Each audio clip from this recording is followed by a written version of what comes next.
भारत चीन मध्य पुणी आरंभ हेब विमान सेवा दीर्घ 4 वर्ष पर भारत और चीन मध्य सीधासलख विमान उड़ाण आरंभ हेब। प्रधानमंत्री मोदी चीन गस्त पूर्व यह बड़ निष्पत्ति नहीं सरकार। विमान सेवा आरंभ होगा पर उभय देशर लक्ष लक्ष छात्र व्यवसायी और पर्यटक उपकृत हेबे। भारत चीन मध्य सीधा विमान उड़ाण आसंता मासरू पुणी थे आरंभ हो पारे। तेबे 2020 प्रारंभ में भारत और चीन मध्य समस्त सीधासलख वाणिज्यिक विमान सेवा बंद कर दि जाइथिला।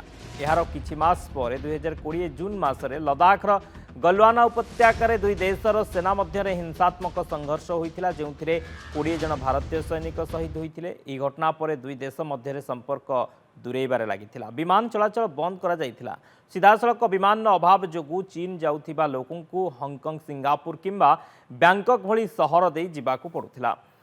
यह परिवहन जो 6 ରୁ 7 घंटार यात्रा को 15 ରୁ 20 घंटा लगुला। सीधासलख विमान तुलन में परिवहन विमान टिकेट मध्य बहुत महंगा थिला। वर्तमान सीधासलख विमान प्रचलन सहित यात्री मानक बहुत समय एवं टंका संचय हेब। प्रधानमंत्री नरेंद्र मोदी अगस्ट 28 रे चीन तियानजिन सहर में अनुष्ठित होगाकू सांघाई सहयोग संगठन एससीओ शिखर सम्मेलन में जोगदेवाकू जाउछंती। एही शिखर सम्मेलन समय प्रधानमंत्री मोदी और चीन राष्ट्रपति सी जिनपिंग मध्य सीधासलख द्विपाक्षिक आलोचना हो पारे बोली अनुमान करा जाउछि। एही गुरुत्वपूर्ण बैठक पूर्व विमान सेवा पुनः आरंभ करने दुई देशर संपर्क को आहुरी निकटतर करिछि।